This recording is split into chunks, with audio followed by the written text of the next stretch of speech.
Ézéchiel chapitre 36, nous commençons au verset 1. Et toi, fils de l'homme, prophétise sur les montagnes d'Israël. Tu diras, montagnes d'Israël, écoutez la parole de l'Éternel. Ainsi parle le Seigneur l'Éternel. Parce que l'ennemi a dit sur vous, ces auteurs éternels sont devenus notre propriété. Prophétise et dis, ainsi parle le Seigneur l'Éternel. Oui, parce qu'on a voulu de toutes parts vous dévaster et vous engloutir pour que vous soyez la propriété des autres nations, parce que vous avez été l'objet des discours et des propos des peuples. Montagne d'Israël, écoutez la parole du Seigneur de l'Éternel. Ainsi parle le Seigneur l'Éternel aux montagnes et aux collines, aux ruisseaux et aux vallées, aux ruines désertes et aux villes abandonnées, qui ont servi de proie et de risée aux autres nations d'alentour. Ainsi parle le Seigneur l'Éternel.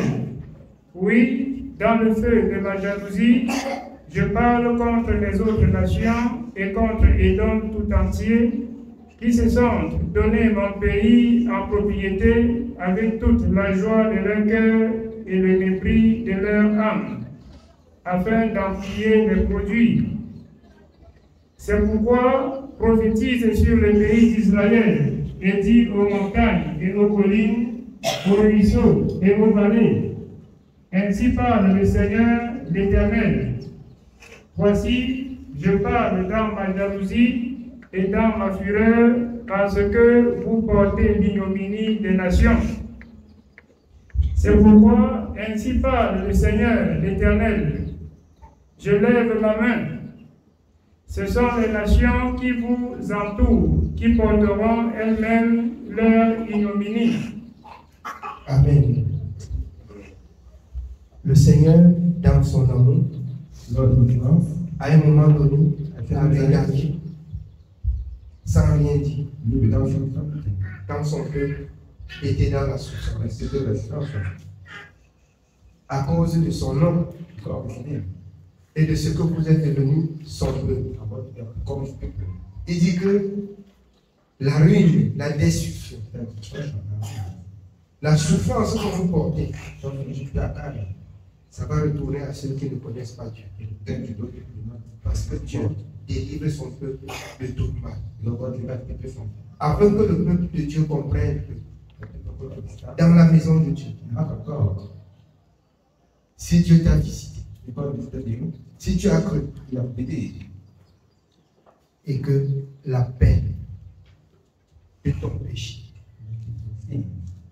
du monde où tu étais, de ruine, de trouble encore, que tu saches ce matin que cela ne vient pas de Dieu.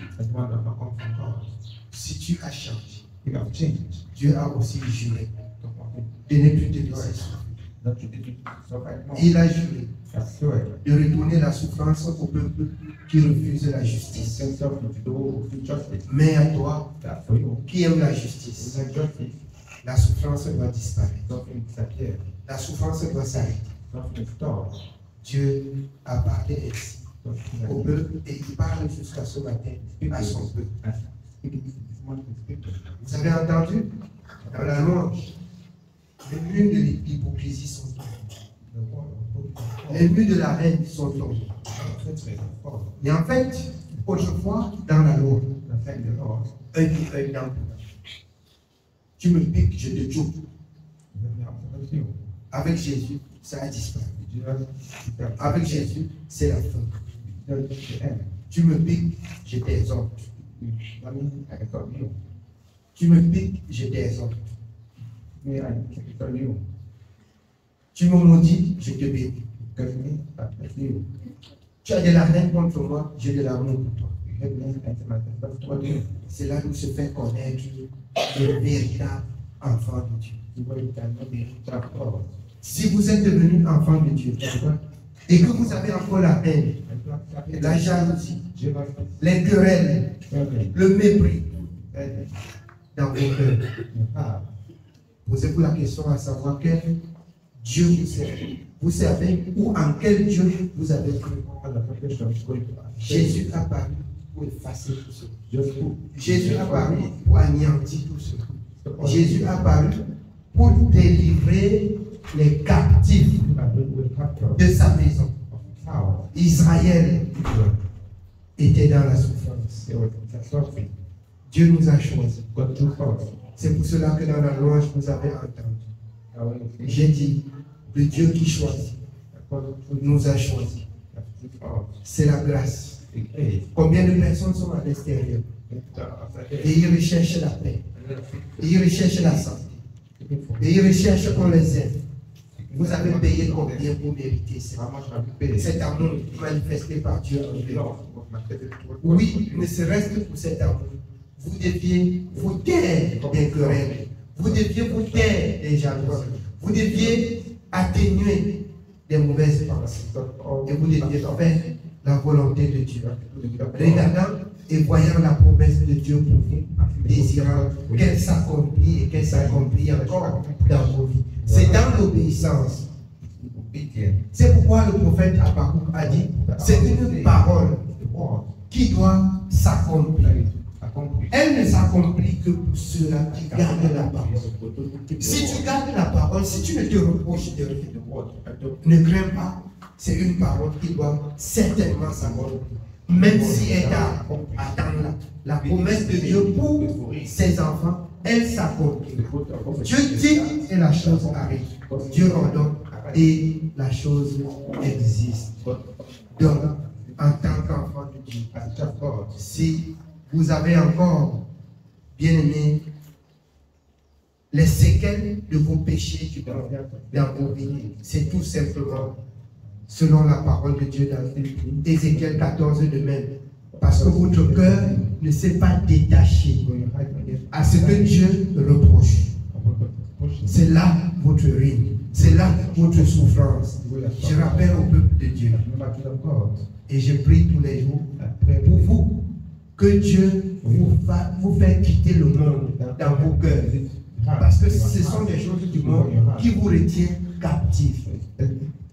C'est ce qui retient le peuple de Dieu captif. Que Dieu nous donne, qui nous rend entièrement libres. Peuple de Dieu, écoutez ce matin la promesse de God. Il a dit qu'il va retourner la souffrance au peuple étranger. Il retourne la souffrance au peuple étranger. Afin que le peuple étranger écoute la voix de Dieu et craint. Si le peuple de Dieu, si le peuple étranger qui écoute la voix de Dieu, selon Ézéchiel 33, s'ils écoutent la voix de Dieu et s'ils changent, Dieu ne fait exception de personne. Alors, l'apôtre Pierre l'a dit dans Acte 34. Dans Acte 10, 34, l'Éternel qui a fait les cieux et la terre, il ne fait exception de personne.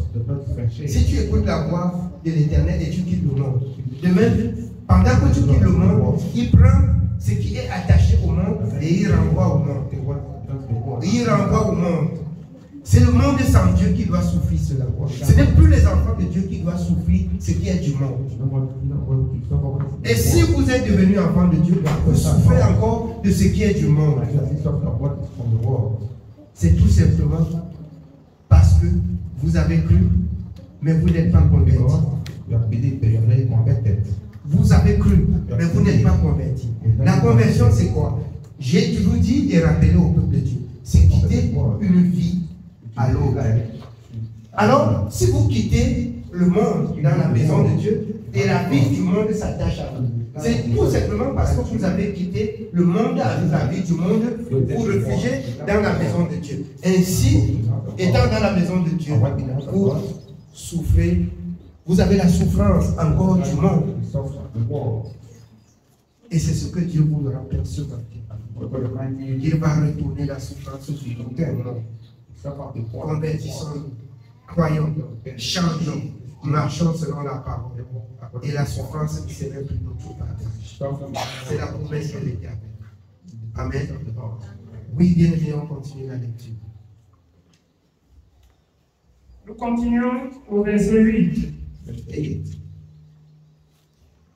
Et vous, montagnes d'Israël, vous pousserez vos rameaux, et vous porterez vos fruits pour mon peuple d'Israël, car ces choses sont près d'arriver.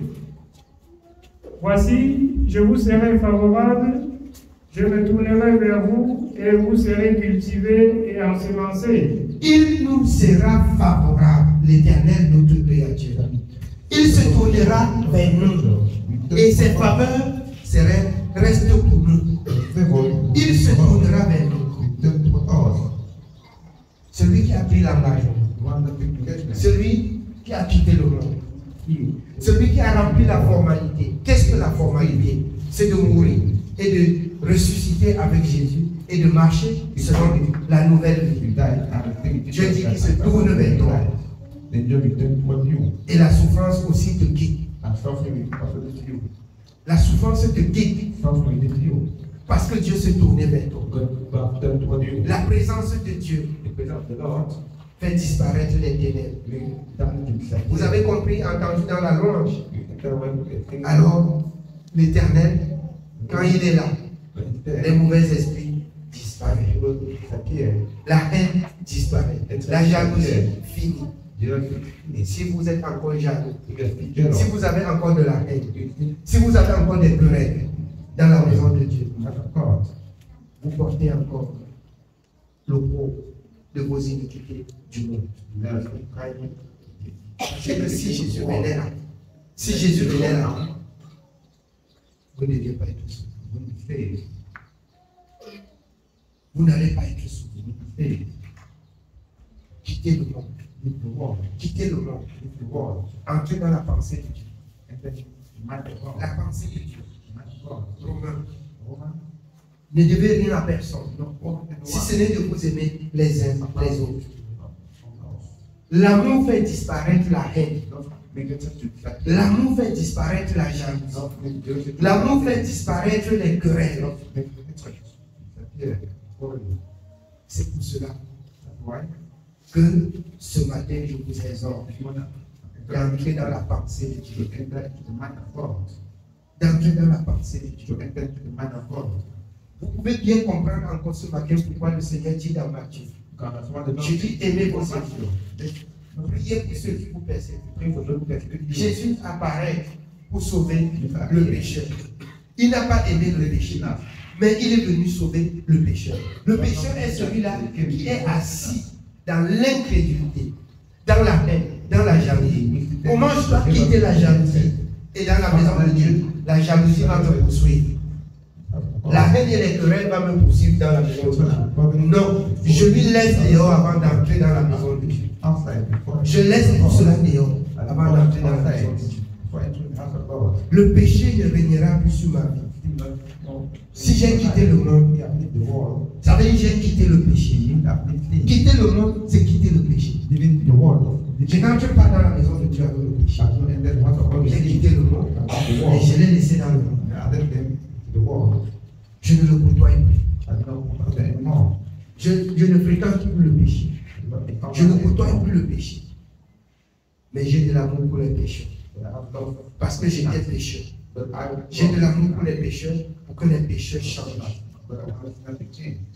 Alors, si mon prochain est là pour comprendre ce que c'est que le péché et changer, je dois aussi être rempli de patience comme Moïse et de mon homme.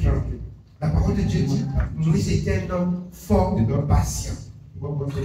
Je ne pécherai pas contre Dieu parce que mon prochain m'a offensé. Mais je servirai l'Éternel. Je serai aussi patient.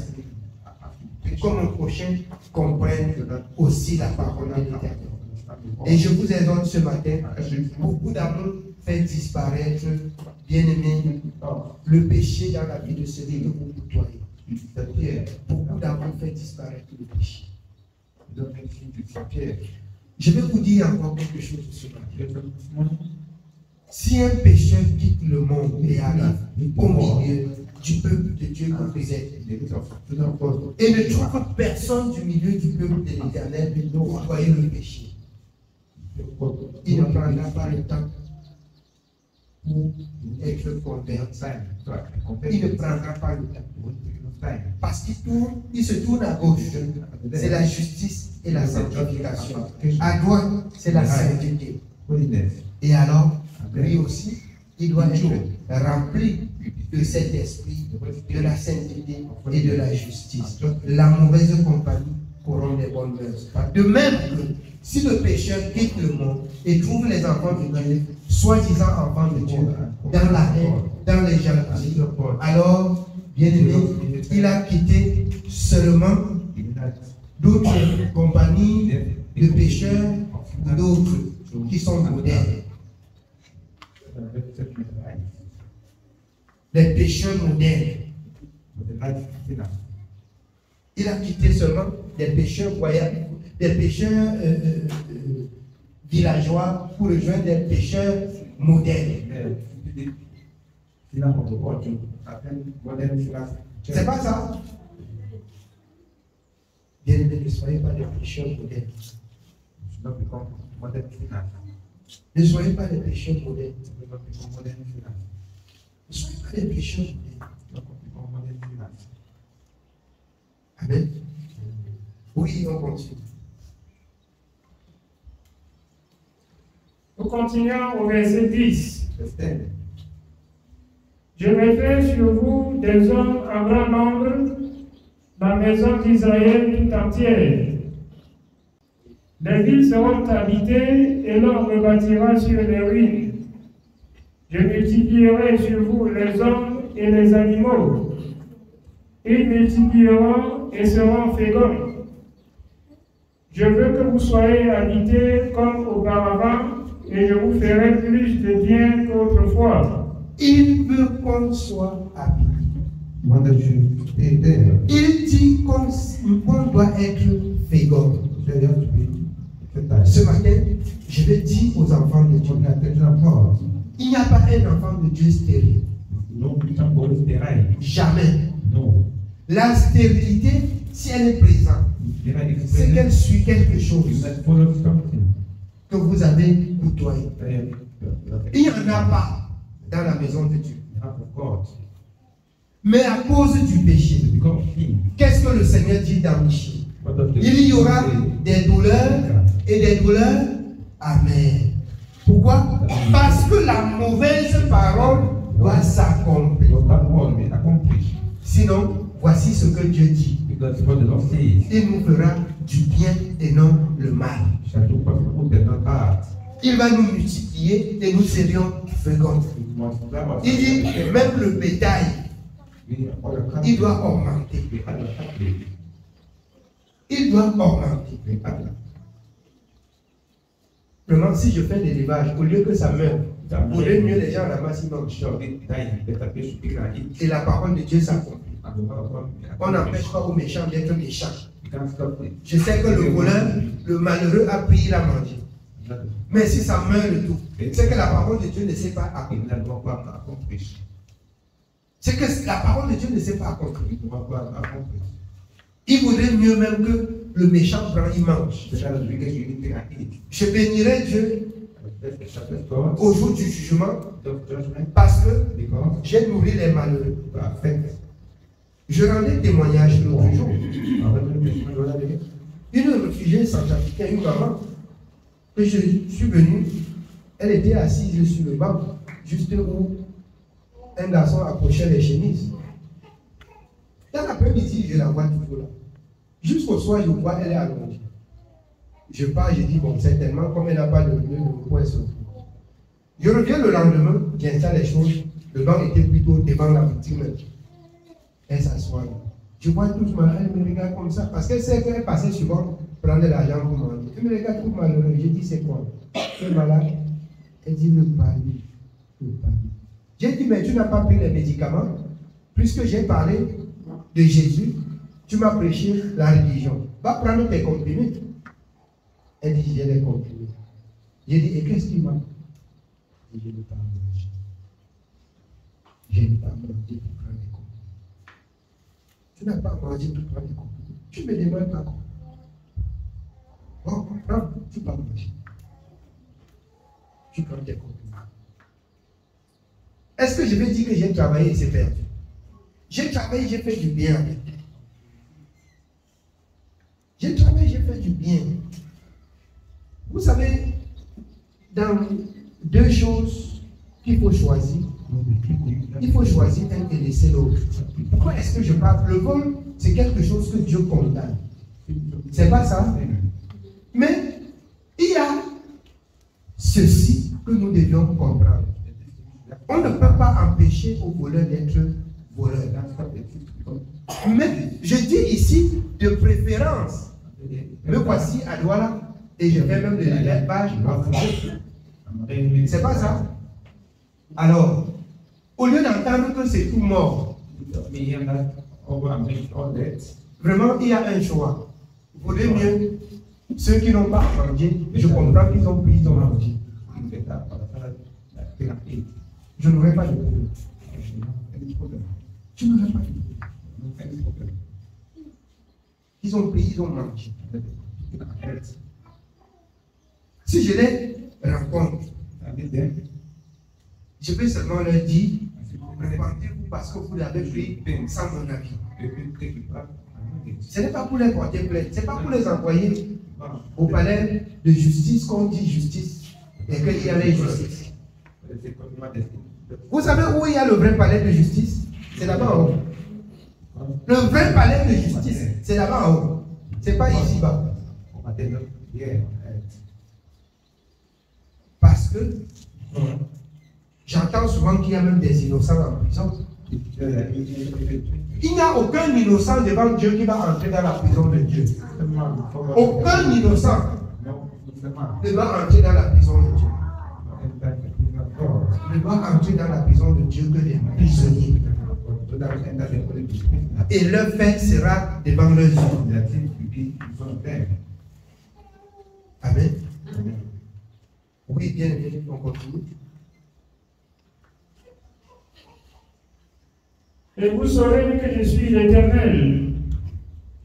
Je ferai marcher sur vous des hommes, mon peuple d'Israël, et ils te posséderont. Qui sera leur héritage et tu ne les détruiras plus. Ainsi parle le Seigneur l'Éternel. Parce qu'on vous dit, tu as dévoré des hommes, tu as détruit ta propre nation. À cause de cela, tu ne dévoreras plus d'hommes. Tu ne détruiras plus ta nation, dit le Seigneur l'Éternel. Je ne te ferai plus entendre les outrages des nations, et tu ne porteras plus l'opprobre des peuples. Tu ne détruiras plus ta nation, dit le Seigneur l'Éternel. La parole de l'Éternel me fut adressée en ces mots. Fils de l'homme, ceux de la maison d'Israël, quand ils habitaient leur pays, l'ont souillé par leur conduite et par leurs œuvres. Leur conduite a été devant moi comme la souillure d'une femme pendant son impureté. Alors j'ai répandu ma fureur sur eux à cause du sang qu'ils avaient versé dans le pays et des idoles dont ils l'avaient souillé. Je les ai dispersés parmi les nations et ils ont été répandus en divers pays. Je les ai jugés selon leur conduite et selon leurs œuvres. Ils sont arrivés chez les nations où ils allaient et ils ont profané mon saint nom en sorte qu'on disait d'eux. C'est le peuple de l'Éternel, c'est de son pays qu'ils sont sortis. Et j'ai voulu sauver l'honneur de mon saint nom, que profanait la maison d'Israël parmi les nations où elle est allée. C'est pourquoi dites à la maison d'Israël, ainsi parle le Seigneur l'Éternel. Ce n'est pas à cause de vous que j'agis de la sorte, maison d'Israël. C'est à cause de mon saint nom que vous avez profané parmi les nations où vous êtes allés. Je sanctifierai mon grand nom qui a été profané parmi les nations, que vous avez profané au milieu d'elles.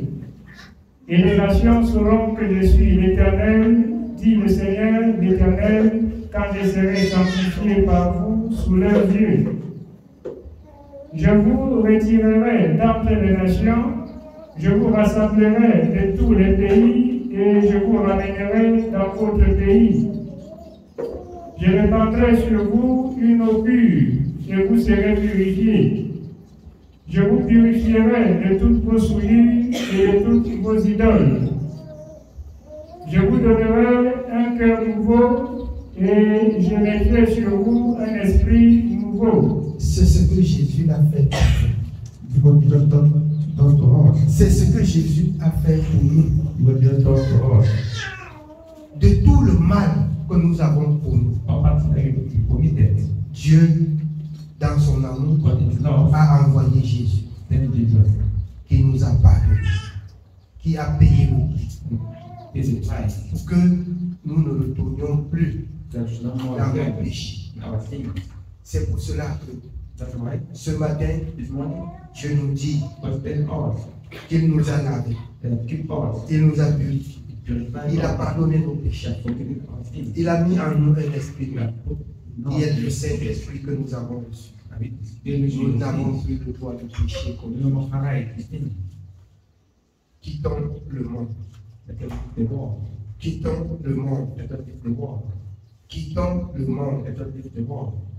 Amen. Oui, bien. Nous sommes au verset 26. Je vous donnerai un cœur nouveau et je mettrai en vous un esprit nouveau. J'ôterai de votre corps le cœur de pierre et je vous donnerai un cœur de chair.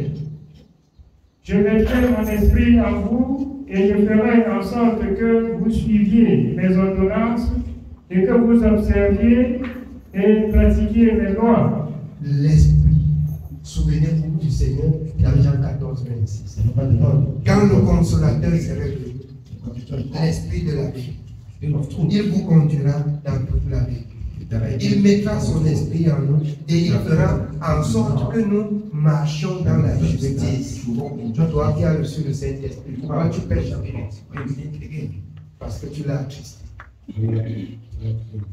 Parce que tu l'as attristé. Parce que dans ta mauvaise conduite, tu l'as attristé. Et c'est pourquoi tu n'entends plus Dieu parler. C'est pourquoi tu n'entends plus Dieu parler. Pourquoi tu pêches encore?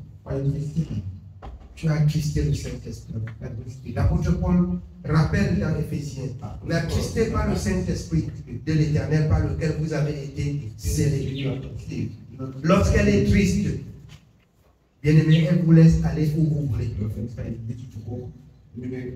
Et vous n'êtes plus selon la volonté de Dieu. Amen. Oui, bien-aimé. Nous continuons au verset 28. Vous habiterez le pays que j'ai donné à vos pères. Vous serez mon peuple et je serai votre Dieu. Je vous délivrerai de toutes vos souillures. J'appellerai le blé et je le multiplierai. Écoutons bien ceci. Vous seriez mon peuple et je serai votre Dieu. J'appellerai le blé. Mais aujourd'hui, les enfants de Dieu laissent la parole pour courir pour chercher le blé. Lorsque vous avez obéi à la parole, vous allez travailler seul. Mais c'est l'Éternel qui bénit le fruit. Mais vous pouvez aussi laisser la parole de Dieu pour poursuivre, bien aimé, les richesses. Vous allez avoir les richesses. C'est vrai. Et la parole de Dieu dans Jérémie va s'accomplir. Jérémie pose la question à l'Éternel, pourquoi le méchant prospère-t-il? Au lieu d'être l'enfant de Dieu, tu es devenu l'enfant du méchant. Et tu prospères. Et tu te réjouis. Non. Non. Alors, dans le 3e épître de Jean, il dit que je prie que tu prospères comme l'état de ton âme. Je prospère dans la parole. Je prospère dans le travail. La prospérité, ça va dans l'ensemble. L'état de mon âme doit être sans reproche. Et là, ça va suivre l'état de mon travail. Ça va suivre l'état de mon travail. Amen. Oui, bien aimé. Au verset 29. Je vous délivrerai de toutes vos souillures. J'enterrerai le blé et je le multiplierai. Je ne vous enverrai plus la famine. Je multiplierai le fruit des arbres et le produit des champs, afin que vous n'ayez plus l'opprobre de la famine parmi les nations. Alors, ainsi s'accomplit la parole de Dieu dans son 35 verset. Le juste n'abandonne pas. Sa postérité ne demande pas sa nourriture. C'est une promesse de l'Éternel. Quand vous allez recevoir cet esprit nouveau, qui est le Saint-Esprit, que Jésus a répandu sur vous, vous ne seriez plus errant. Si vous l'avez reçu et que vous êtes encore errant, vous l'avez abandonné. Je dis et je rappelle au peuple de Dieu. Attachons-nous fortement à la parole. Amen. Oui, bien, on continue. Alors vous vous souviendrez de votre conduite qui était mauvaise et de vos actions qui n'étaient pas bonnes. Vous vous prendrez vous-même en dégoût à cause de vos iniquités et de vos abominations. Alors, quand Dieu va faire ces choses, tu te tournes, tu regardes maintenant, tu vois le péché. La façon que tu as de la haine pour lui, il passe sur le beau seulement. Mais aujourd'hui, les enfants de Dieu donnent la main à la bénédiction et donnent la main au péché. Quelle désolation. Quelle honte. Vous bénissez l'Éternel et vous bénissez le péché. On ne sait plus où vous parlez. On ne sait plus où on va. Amen. Oui, bien. Ce n'est pas à cause de vous que j'agis de la sorte, dit le Seigneur l'Éternel. Sachez-le. Ayez honte et rougissez de votre conduite, maison d'Israël. Ayez honte et laissez le péché. En tant qu'enfant de Dieu, laissez le péché tranquille. Ayez honte. Vous n'avez plus honte de pécher contre Dieu. Tu rentres au Kounia, tu sors où j'étais à l'église. Et tout à l'heure, c'est toi l'auteur des discours au quartier. C'est toi l'auteur des bavardages. C'est toi qui organises la haine. Tu sors le soir de l'église. Alors, le pécheur moderne est rentré. Vous trouvez le pécheur villageois. Qui est celui qu'on va écouter? Le pécheur moderne. Qui est celui qu'on va écouter? C'est le pécheur moderne qu'on va écouter. Il a beaucoup de choses à dire. Mais il n'a rien à garder en lui-même. Il a beaucoup à dire, mais il n'a rien à garder lui-même. Parce que s'il avait retenu, s'il avait gardé, il parlerait de la part de l'Éternel. C'est pour ça que le Seigneur a dit qu'on se présenter. Je ne les ai pas envoyés, mais ils viennent d'eux-mêmes. Il s'agit de ceux-ci. Romains 1, ayant connu Dieu, ne l'ayant pas glorifié comme Dieu, Dieu les donne aussi la puissance égarée. Ils s'égarent et ils égarent aussi les autres au quartier. Il dit au quartier toujours, je suis chrétien. Beaucoup de personnes se confient chez lui parce qu'il est chrétien. Et il endurcit encore cela. Il modernise leur égarement.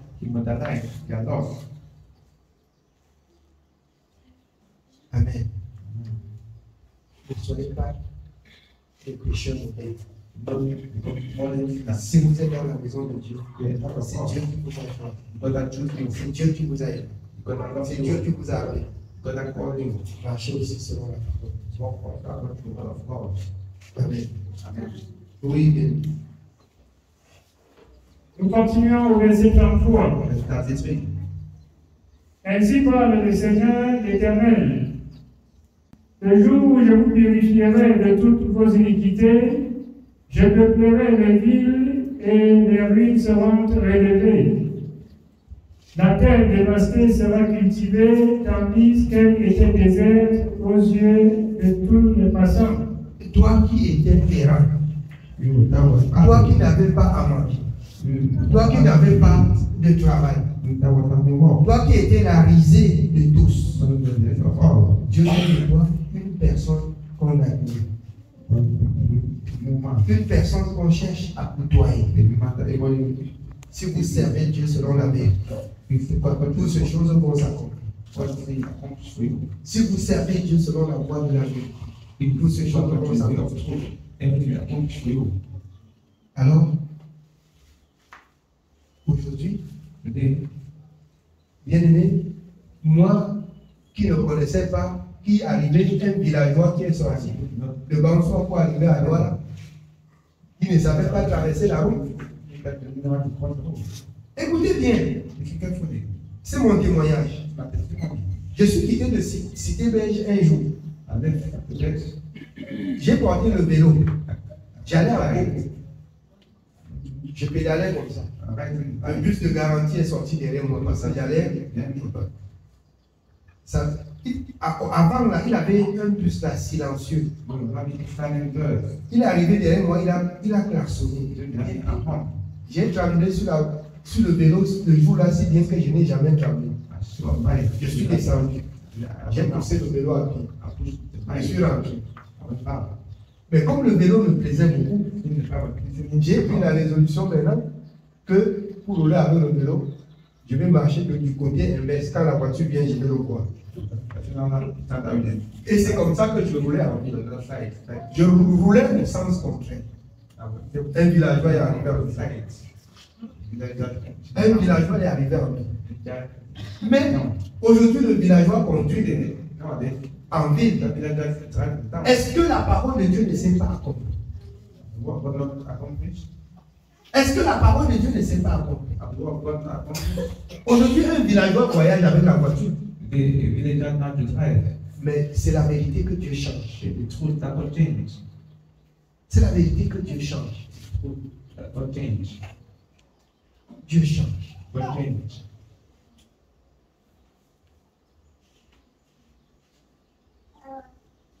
Même à l'époque, pour avoir même une moustiquaire neuve qui n'a pas de trou, que le moustique entre pour te piquer, ce n'était pas possible.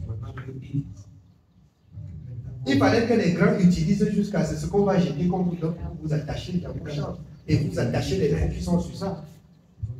Mais un villageois aujourd'hui doit dans le climatiseur. Mais est-ce que Dieu là, c'est pas vrai? Est-ce que c'est pas la vérité? Alors, si vous avez choisi servir Dieu, servez-le de tout votre cœur.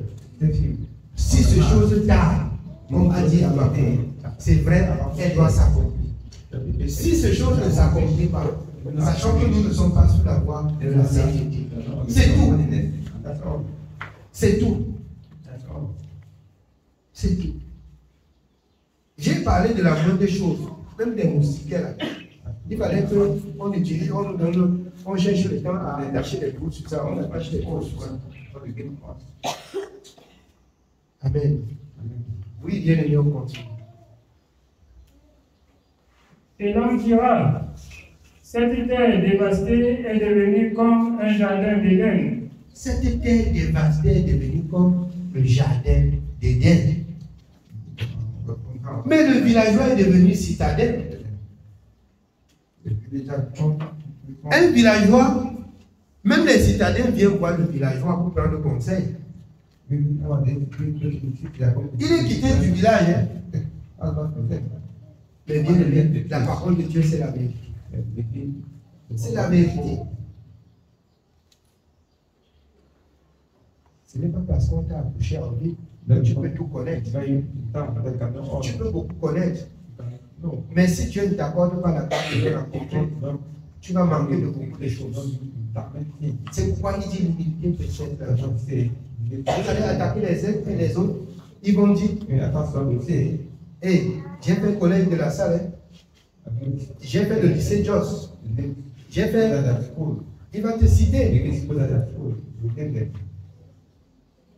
Il va te dire les universités qu'il a fait. Mais le vrai université, il arrive. La parole de Dieu. C'est l'université de tout la vie. C'est l'université de tout la vie. Amen. Oui, bien aimé. Et ces villes ruinées, désertes et abattues, sont fortifiées et habitées. Et les nations qui resteront autour de vous sauront que moi, l'Éternel, j'ai rebâti ce qui était abattu et planté ce qui était dévasté. Dieu a changé ce qu'on avait jeté. Dieu a changé ce qui était méprisé. Dieu a redonné la vie à ce qui était mort.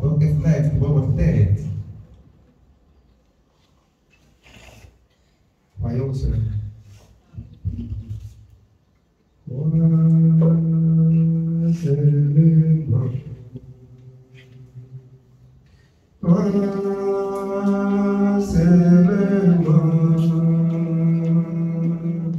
Tout est possible. Crois seulement, bien-aimé, crois seulement. Il a dit crois seulement. Tout est possible. Crois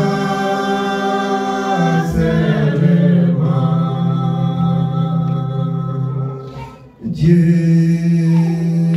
t'a aimé, Dieu t'a choisi, tout est possible, crois seulement, il en Jésus croit. Il a dit crois seulement. Tout est possible. Crois seulement.